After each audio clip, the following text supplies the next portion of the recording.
Pupuk organik. Sahabat tani, kita semua tentu sudah sering mendengar dan mungkin sudah sering membuat pupuk organik, seperti tutorial-tutorial yang ada di channel ini, namun, mungkin banyak dari sahabat tani yang masih mengalami kesulitan dalam membuatnya, atau mungkin hasil di lapangan belum sesuai dengan harapan. Secara kasat mata, memang mudah dalam membuat, namun banyak faktor ataupun syarat dalam membuat pupuk organik ini yang kadang kita lewatkan, sehingga kegagalan ataupun hasil aplikasi ke tanaman tidak sesuai dengan ekspektasi kita. Untuk itu, pada kesempatan ini sedikit kita ulas tentang pupuk organik. Untuk menambah wawasan kita bersama, mohon disimak sampai selesai agar informasinya tidak sepotong-sepotong. Secara garis besar, dapat dipahami pupuk organik merupakan pupuk yang tersusun dari materi-materi makhluk hidup, seperti pelapukan sisa-sisa tanaman, hewan, dan manusia. Jadi, pupuk organik mengandung banyak bahan organik dibanding kadar haranya. Pupuk organik ini bisa kita buat dari berbagai macam jenis bahan, misalnya, sisa tanaman, serbuk kayu, kotoran hewan, limbah pasar, limbah pabrik, limbah dapur dan sebagainya. Penting diketahui, karena banyaknya bahan dasar yang bisa digunakan sebagai bahan pembuat pupuk organik, maka kualitas pupuk yang dihasilkan bisa beragam, sesuai dengan kualitas bahan dasar pembuatannya. Kekurangan dan kelebihan dari pupuk organik. Adapun beberapa kekurangan pupuk organik antara lain yaitu, lama proses pembuatannya. Bila menggunakan bahan yang sama saat pembuatan pupuk organik maka bisa menimbulkan ketidakseimbangan hara.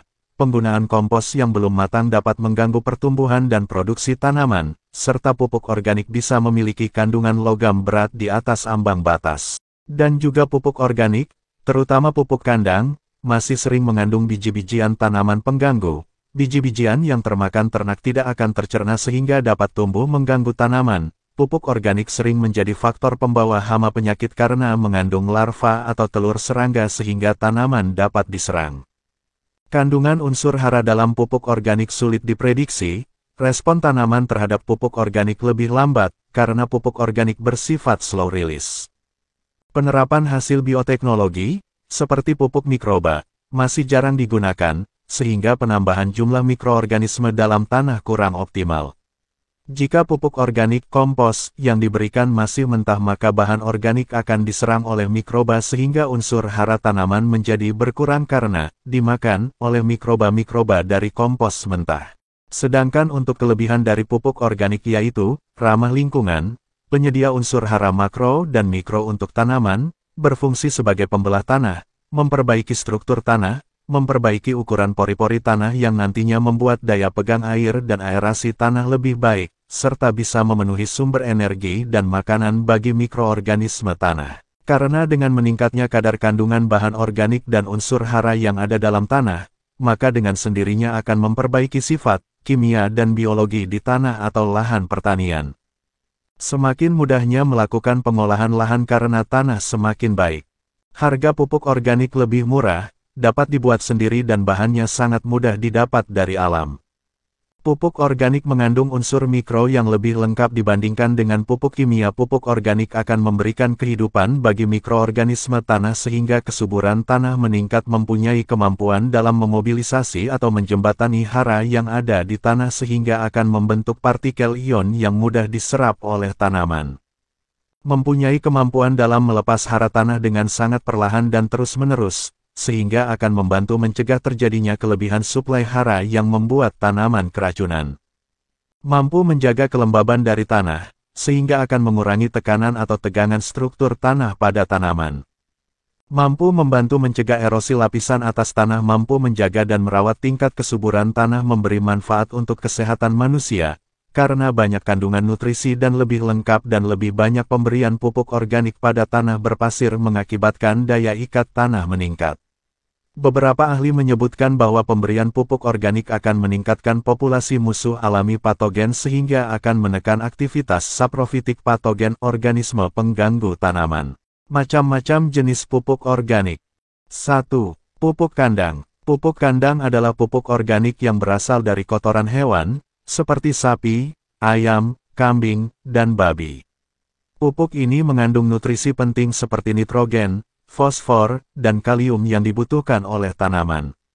Pupuk kandang dapat digunakan langsung atau diubah menjadi pupuk kompos sebelum diterapkan ke tanah. Untuk cara fermentasi pupuk kandang super cepat, klik tautan di atas atau lihat tautan linknya di deskripsi.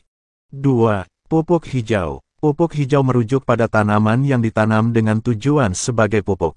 Tanaman ini biasanya ditanam dan dibiarkan tumbuh di area tertentu sebelum akhirnya dicangkul atau dipotong dan digunakan sebagai pupuk. Tanaman pupuk hijau memiliki kemampuan mengekstraksi nutrisi dari dalam tanah dan mengembalikannya ke dalam tanah ketika diintegrasikan kembali. Untuk jenis tumbuhan terbaik untuk membuat pupuk organik, klik tautan di atas atau lihat tautan linknya di deskripsi. 3. Humus. Humus adalah bahan organik yang terbentuk dari dekomposisi sisa-sisa organik oleh mikroorganisme dalam tanah. Humus meningkatkan kesuburan tanah, membantu meningkatkan ketersediaan nutrisi, meningkatkan kemampuan tanah dalam menahan air, serta meningkatkan struktur tanah. 4. Pupuk kompos. Pupuk kompos merupakan hasil dari pengomposan bahan organik, seperti sisa-sisa tanaman, sisa makanan, daun, jerami, atau bahan organik lainnya. Proses pengomposan menghasilkan pupuk yang kaya akan nutrisi dan humus. Pupuk kompos meningkatkan kesuburan tanah, meningkatkan struktur tanah, serta membantu menjaga kelembaban tanah. 5. Pupuk hayati. Pupuk hayati, juga dikenal sebagai pupuk mikroba, mengandung mikroorganisme yang bermanfaat, seperti bakteri, jamur, dan alga. Mikroorganisme ini membantu meningkatkan aktivitas biologis di dalam tanah, memperbaiki kualitas tanah, dan membantu tanaman dalam menyerap nutrisi secara lebih efisien. Untuk cara membuat pupuk hayati, klik tautan di atas atau lihat tautan linknya di deskripsi. 6. Pupuk guano. Pupuk guano adalah jenis pupuk organik yang berasal dari kotoran burung laut atau kotoran kelelawar. Pupuk guano dihasilkan melalui pengumpulan dan pengeringan kotoran-kotoran ini yang terkumpul dalam gua-gua atau koloni burung laut yang sudah bercampur dengan tanah. 7. Pupuk organik cair. Pupuk organik cair dibuat melalui proses fermentasi bahan organik, seperti kotoran hewan, limbah dapur, atau tumbuhan. Pupuk ini berbentuk cairan dan mengandung nutrisi yang mudah diserap oleh tanaman. Pupuk organik cair sering digunakan sebagai pupuk daun atau pupuk penyiraman. Untuk cara membuat pupuk organik cair paling mudah, klik tautan di atas atau lihat tautan linknya di deskripsi. 8. Pupuk serasa. Pupuk serasa adalah jenis pupuk alami yang memiliki senyawa berbasis karbon yang terbuat dari limbah organik nabati atau komponen tanaman yang sudah tidak lagi terpakai dan berubah warna dan bentuk, seperti jerami, sabut kelapa, rumput dan sebagainya. Dari sekian macam pupuk organik tersebut manakah yang paling mudah dibuat? Tulis jawaban kawan-kawan di kolom komentar. Lalu, apa penyebab gagalnya dalam membuat pupuk organik?